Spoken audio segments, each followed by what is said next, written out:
Right now, we're seeing our new political landscape come into focus. Governor Josh Green joins us now to offer his insight on the future of Hawaii and beyond. Governor, good morning. Thanks for joining us. Thank you. How are you feeling this morning? I feel fine. You know, I will say this. The state situation is very similar. The large change we have is a new mayor on Big Island. Congratulations to Kimo, very good human being. And Mitch Roth is my friend. Thank you for your service, Mitch. We appreciate you very much. So that's the largest change we'll see. Not much change at the legislature. At the federal level, of course, I will say that people are hurting in America, and last night's results are a reflection of that. When people aren't doing well economically or prices are too high, often the incumbent takes it on the chin, and that's pretty much what happened to Kamala last night.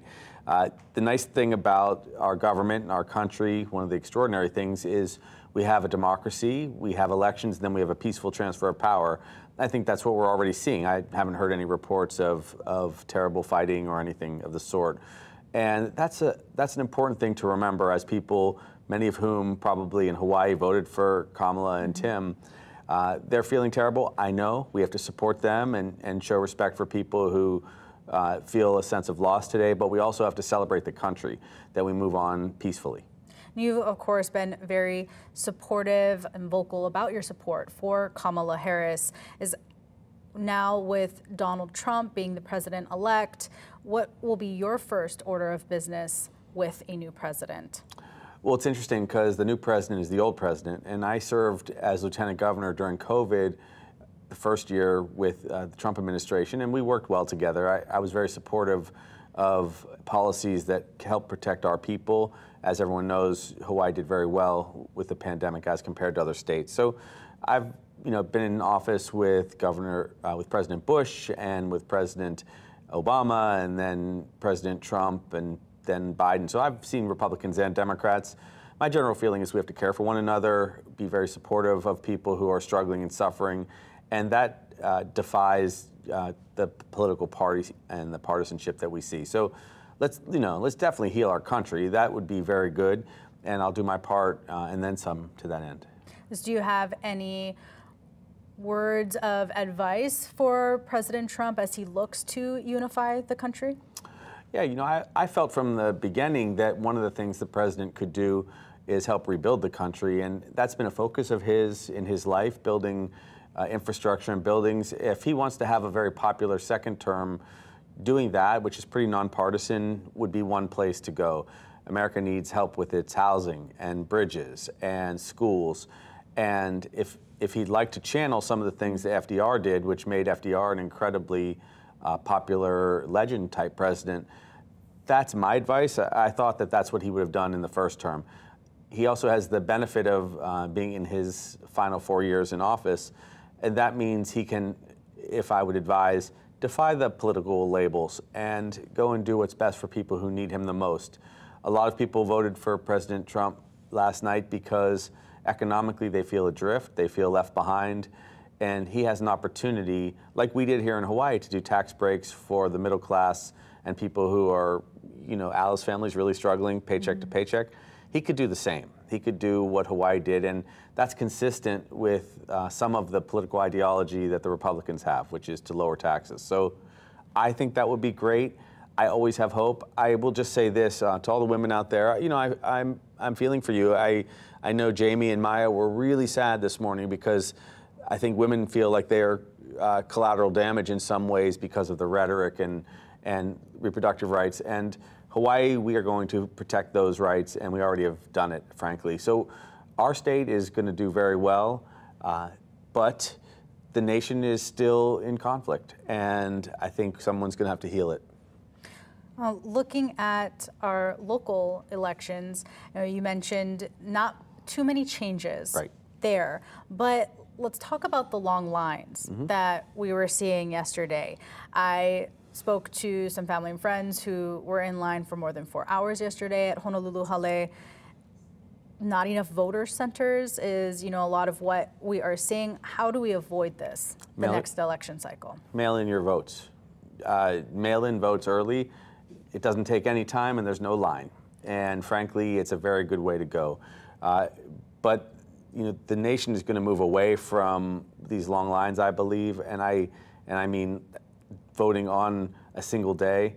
We have many opportunities to vote before, and I would recommend, if you don't want to be in lines at all, vote by mail. Now, we can definitely put some more stations out. There's no problem with that. But people could have even come by and just put if they'd done it a couple days earlier, just put it in the box. And so, really, you got a lot of time to vote early if you choose to. Everyone knew who they were going to vote for before the final 6 hours. So, again, I voted quietly at home. It took me about 60 seconds, and I dropped that bad boy in the mailbox.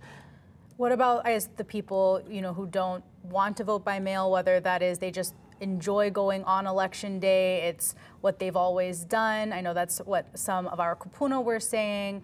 And you had other people who had ballot issues. They never received it in the mail, which is one of the reasons why they ended up there. So how do we deal with those issues? Well, like I said, we can have a couple more centers. That's not that difficult to do. So I'm all about that. I'd like to see more and more people vote.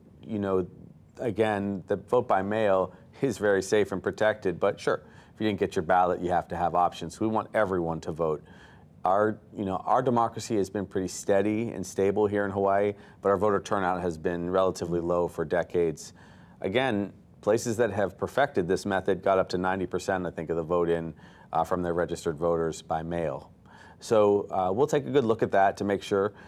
I think it's very important to recognize that Hawaii voters continue to vote with their values, and that's something that I was happy to see and proud to see, and I respect people who stood in line for a long time to make sure they got that vote in.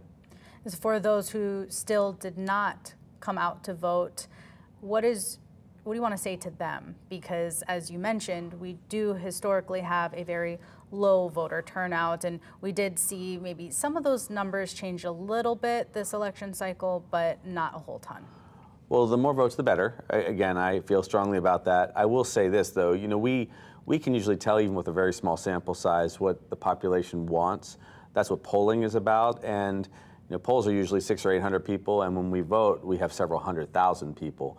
So we're able to tell what our society wants, whether it's an incumbent or somebody new. That is usually handled with even just a modest number of voters.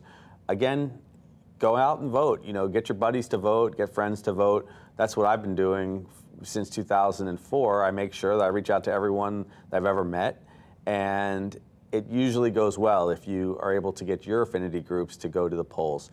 This was a fascinating election. In Hawaii, it turned out to be exactly the same as it has in essentially 2020 and 2016 for our voters locally. But nationally, of course, just a couple thousand votes make a difference. It was certainly the case when Hillary lost to Trump in 2016 and when Biden prevailed over Trump in 2020. This time, Kamala lost because people were really struggling, and that was enough for President Trump to tip Pennsylvania back and tip Michigan back. It's fascinating because we're really a divided country, and I do think someone's going to have to unite it. I hope that it's President Trump. If it's not President Trump, it'll be a new generation in 2028 that steps up to the plate and really shows that we have care for all people. Well, Governor, thank you for joining us, and thank you for sharing your thoughts on all of this. You bet.